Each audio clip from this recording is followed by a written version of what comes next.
सबसे पहले आप सबको संविधान दिवस का बहुत बहुत शुभकामनाएं। जो कॉन्स्टिट्यूशन ऑफ इंडिया के बारे तो जैसे हमारे मुख्य वक्ता ने बताया, how it came into being, what was the hard work put behind drafting of the constitution of India, कितना समय लगा, कितना पेन्स टेकिंग था, and who all were involve in writing this, in drafting this constitution.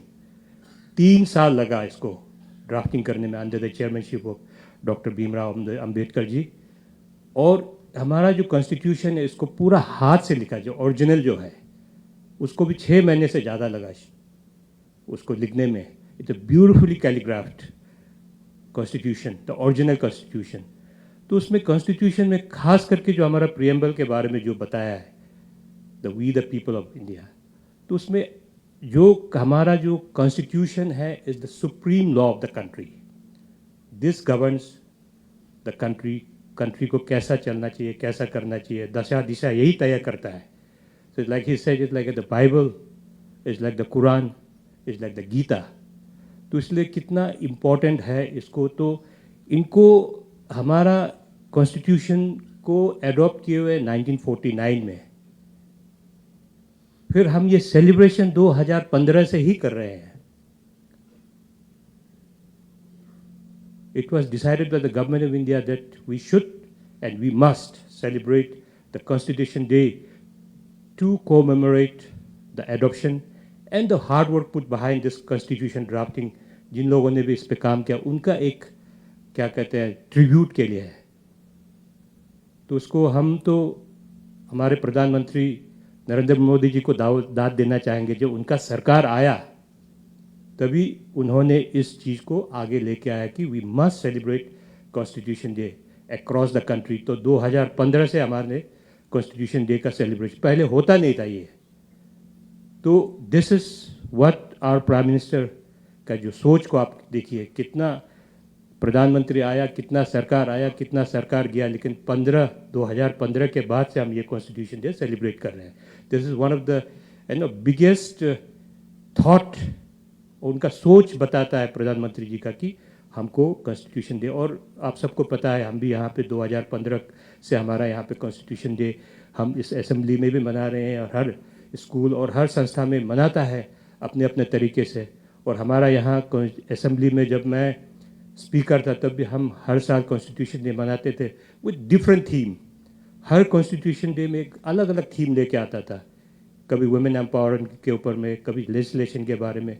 तो इसी तरीके से एक लोगों में जागरूकता भी आएगा कि कॉन्स्टिट्यूशन क्या है। जैसे हमारे बच्चे लोग आके पार्टिसिपेट कर रहा है, तो we all must know what is the essence of the constitution of India.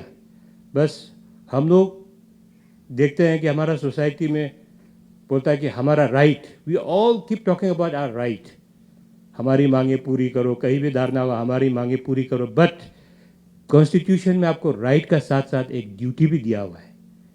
And we very conveniently, try to, see through that duty part of it.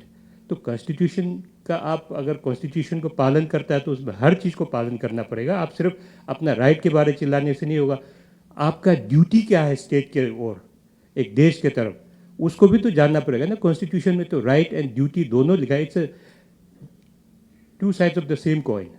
तो ये सब चीज़ है, तो हम लोगों तक एक अवेयरनेस भी कराना है। तो this is the proper way of giving an awareness to our people, those who still doesn't understand what's the essence of the constitution. वहाँ पे क्या लिखा है, राइट्स के बारे क्या है, फंडामेंटल राइट्स के बारे क्या है, हमारा ड्यूटी क्या है। अगर हमको देश को आगे लेके जाना है तो what should be our behaviour and what should be our responsibility and what should be our duty towards our country. तो हर चीज़ तो एनश्राइंड है। तो इसी चीज़ को लेके मैं आज यहाँ पे हमारा कॉन्स्टिट्यूशन डे को यहाँ पे हमें सब लोगों को यहाँ पे इनवाइट किया, उसके लिए बहुत बहुत धन्यवाद। और हमारा कॉन्स्टिट्यूशन इतना बल्कि है, आप सबको पता है। तो बल्कि होने का भी एक वजह है। जब कॉन्स्टिट्यूशन ड्राफ्टिंग हो रहा था, हमारा मुख्य वक्ता he will agree with me, I think almost 60 countries का कॉन्स्टिट्यूशन को कंसल्ट किया गया था। तो the best out of the all the constitutions को लेके हमारा ये कॉन्स्टिट्यूशन बना है। So that's why such a big country, such a huge country with 1.4 billion, वो किसके भरोसे चल रहा है। इतना डाइवर्स होने के बाद भी culturally, regionally, हर तरीका का मतलब डेमोग्राफिकल डाइवर्सिटी होने के बावजूद भी हमारा देश चल रहा है इतना सुंदर से, तो one of the main reason is the constitution of India. तो इसका कितना अहमियत है, कितना इम्पोर्टेंस है, we all must understand. Without taking much time, I would like to thank honourable speaker for inviting us to participate in the Constitution Day today here. And with these few words, I would like to thank you each and everyone. Once again, wishing you all the best for this Constitution Day. Thank you so much.